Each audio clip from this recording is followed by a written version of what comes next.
And I am the program head of the DNPW I4 Lewande Conservation Program, the government authority in charge of protected areas in Malawi.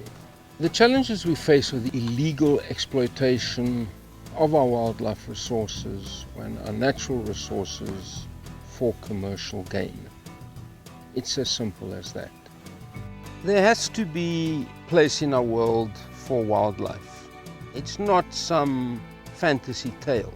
A natural area like Lewande produces oxygen, it purifies water, and it contributes to major ecological processes. Human beings need this. The national park is for the people, and every citizen of Malawi owns the national park. Lewande National Park is situated in some of the most populated districts in Malawi. Malawi is one of the most densely populated countries in Africa. It's facing constant pressure for the exploitation of its resources. If unchecked, it would be a simple free-for-all beyond the point of recovery.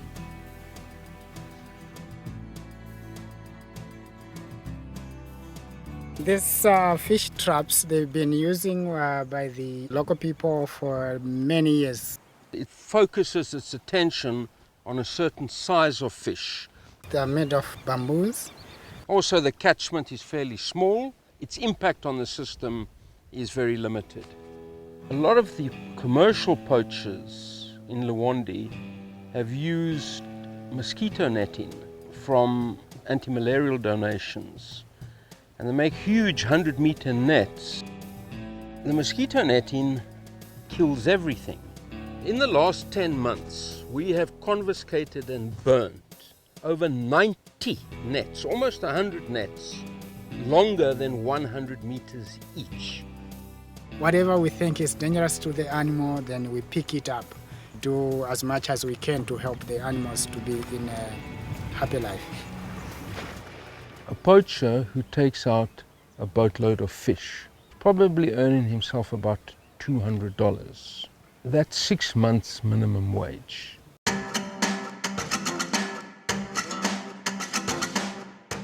One of your problems is your snare poaching.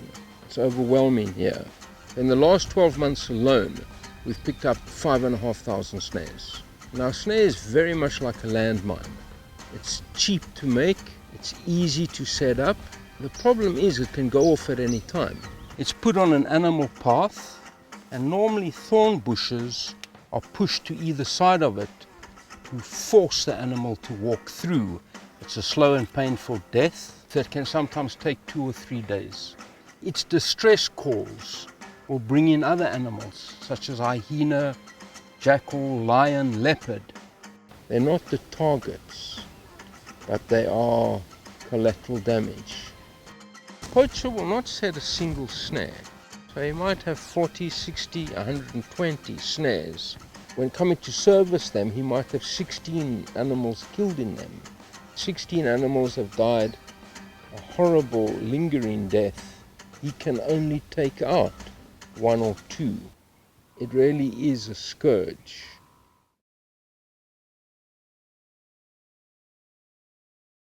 One of the baby elephants in this group has a snare around its leg. Now, this snare has the potential to kill that elephant. At the moment, it's slowing it down, and in fact slowing the whole movement of the herd down. They all have family ties. You see the baby elephant surrounded and supported by an aunt, a sister, and a mother. An injured child creates a similar sense of trauma and stress as in our society.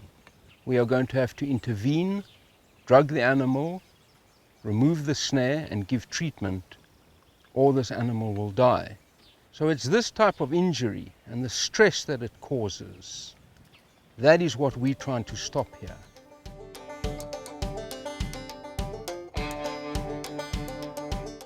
I ripped the whole quadricep muscle from the knee joint when tackling a poacher 3 months ago. Due to corruption, that poacher was let off in court. This is the injury that will stay with me for the rest of my life. When that type of corruption is coupled with this overwhelming, constant day-to-day pressure, then you go through periods where you really are feeling that you... But this project, other I4 projects I've run, have made a marked and defining difference. I4 has a very important implementing role in everything we do. We don't just donate a boat. We give specialized training how to maintain, manage, how to pilot the boat. And this results in the equipment that we donate becoming especially valuable.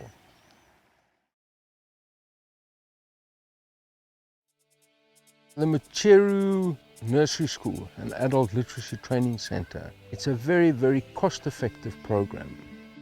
Bringing a wildlife and a conservation theme to nursery school children really is implanting that conservation seed. Our aim is to make these responsible citizens one day when they grow up and be fathers and mothers and the future leaders of this area. By keeping the little toddlers occupied, teaching them basic skills, we increase the likelihood that they will do well at school. We want to show some real benefit to the community of having a national park and to provide them with sources of income other than poaching.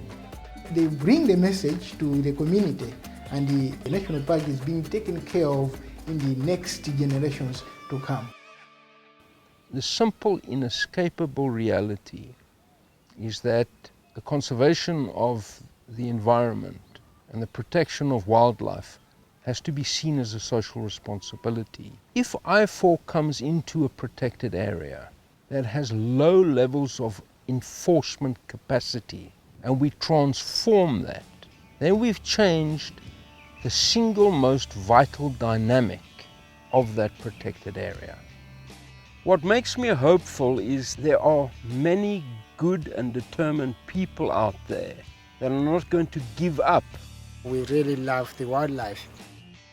When I see a ranger working through the night, or a generous donor willing to give something from him or herself to this cause, then I become hopeful.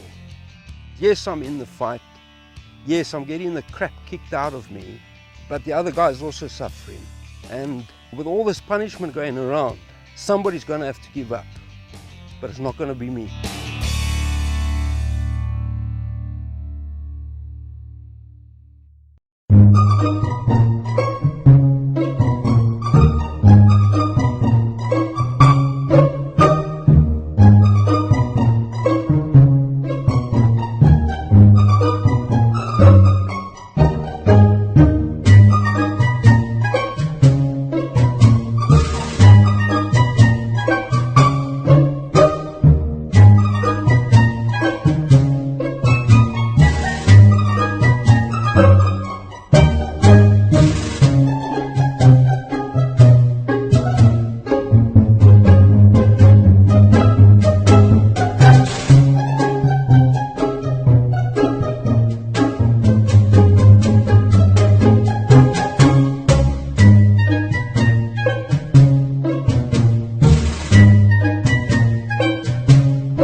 and the mahouts. Starting out from the right, that's Etan with Adil.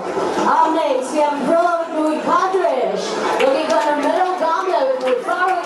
And up next to start our show, this is Shati with Mahout Rama. Welcoming all of you to Elephants at Play.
Standing. That's it, let's get back to the show. Elephants are the largest living land mammal in the world. Upon being fully grown, they can weigh up to 4,000 kilograms and sometimes even more. But despite their heavy weights, they have an excellent sense of balance, as Gambia here is demonstrating by walking along that narrow tree log. Elephants have got really big feet, so the cracks and ridges on the soles of their feet give them good grip, making them excellent climbers of steep hills, mountains, and even cliffs. And Gambia here is going to impress you a little further by making a half turn along that narrow tree surface. And to be honest with you, this is actually rather simple for Gambia.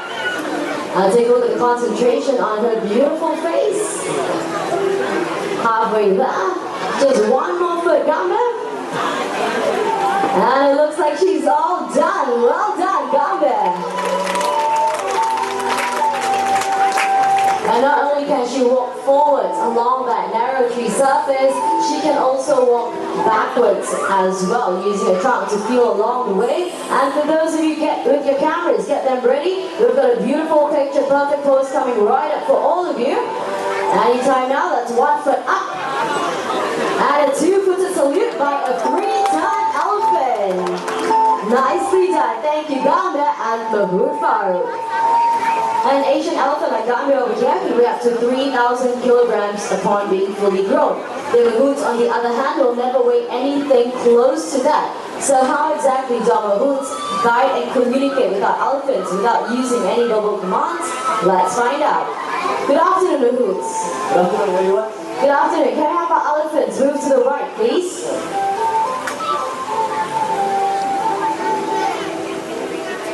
Alright, and to move to the left, same thing, tapping on the elephant's left shoulder. Elephants will move to the left. What do you guys think?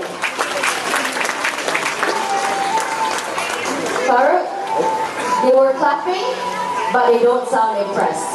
You're impressed. All clapping, right? I know, that's what I said, but they don't sound impressed. I tell you what, are you up for a challenge? Yes, we are. Okay, let's have our elephants fly. Fly. Fly. Fly.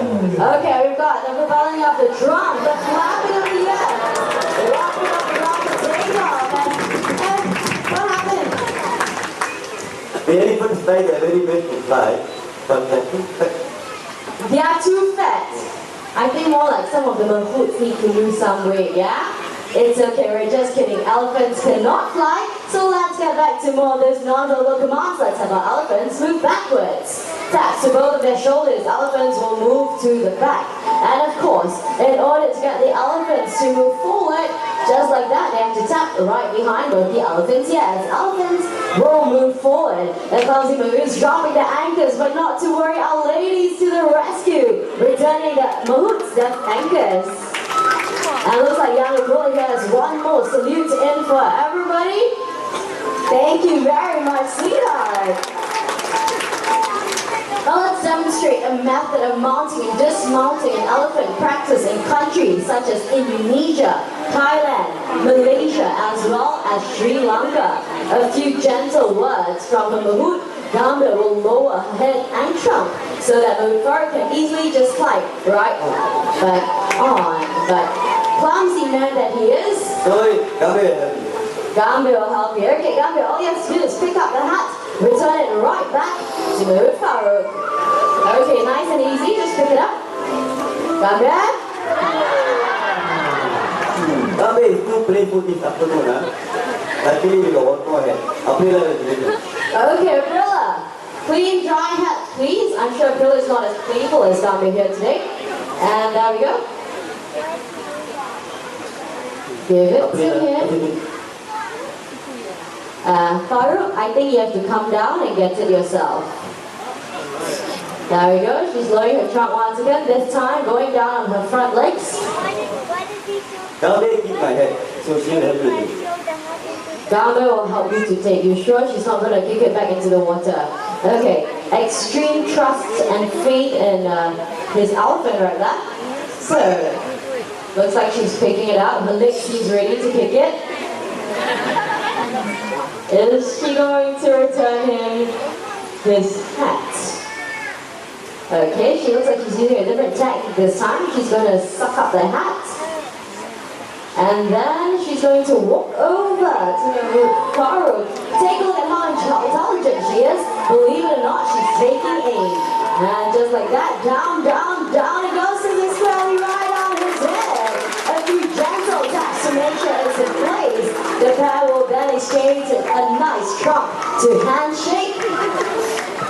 Exchanging a few words of gratitude and thanks. And Farouk here being a very lucky man, he's going to get a nice, wet, juicy kiss from a 23-year-old girl.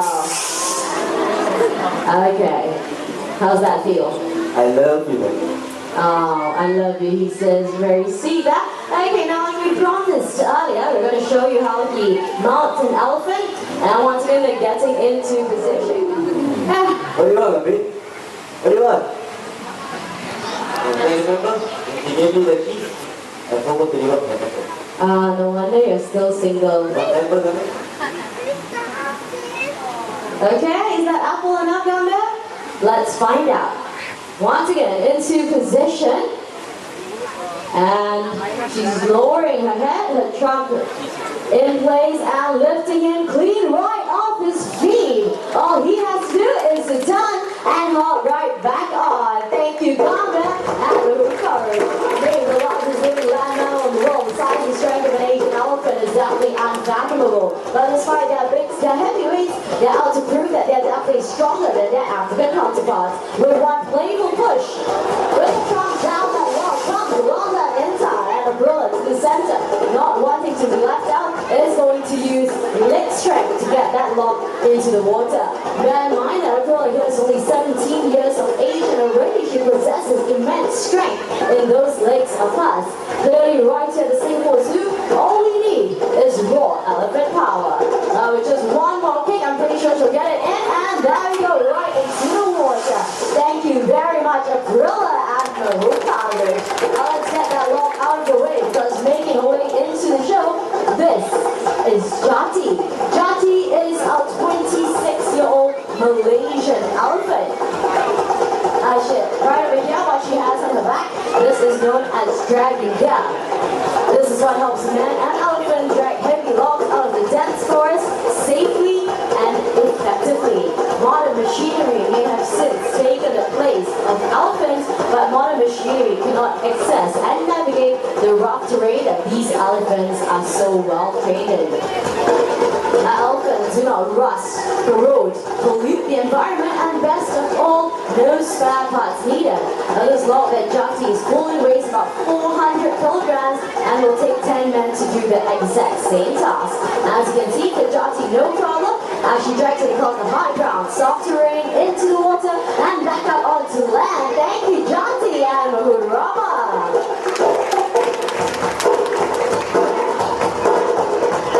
Now for this next segment, let us demonstrate to you the immense body weight of an Asian elephant. What our ladies in Thailand have right here are coconuts. And for this next segment, I would like all of you to quiet down, prick up your ears, and listen very, very carefully to this. That's one.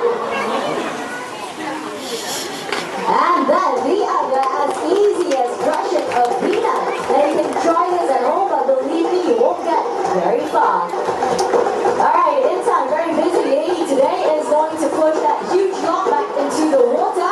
Only 2 pushes, and it goes. Well done, Intan. Over to the left, Gambia, not quite done yet, is going to roll the log up onto the right, and finally into the water. So what we see them doing, this is a form of natural exercise for them, and while they can be seen pushing, carrying, and picking aside logs to make way as the herd of elephants move through the rainforest in search of food. And for those of you just joining us, let me introduce the elephants a little better to all of you. Over to my right, we have young Intan and Aprilla. They are both half-sisters, came to us from Indonesia and are both 17 years of age. Aprilla has her name derived from the month that she was born in. No prizes for guessing, it's April. Intan, on the other hand, has a name derived from the Bahasa Indonesia word, which simply translates into diamond. I'm sure you'll all agree with me, she's as precious as the gem that she was made for. But these 2 young ladies are doing their very best to catch up with all the ladies in the herd, and by all the ladies, take a look at Gambia over to the left.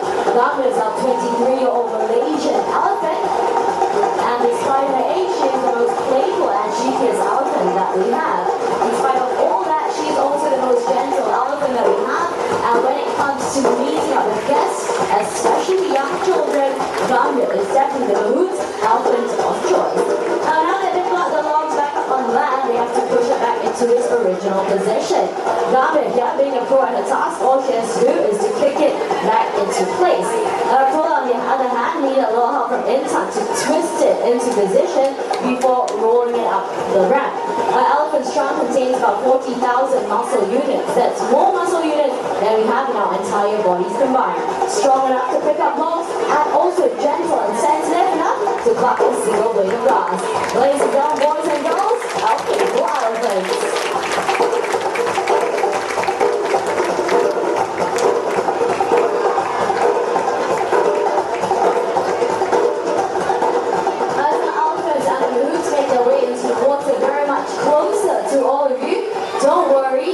You will not get wet. The splashing part of the show is already over.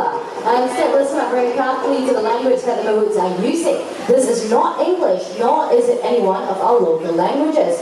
In fact, the language that they're using is Sinhalese, a native language of Sri Lanka. But more about that later. Get your cameras ready, because down they go and up they come.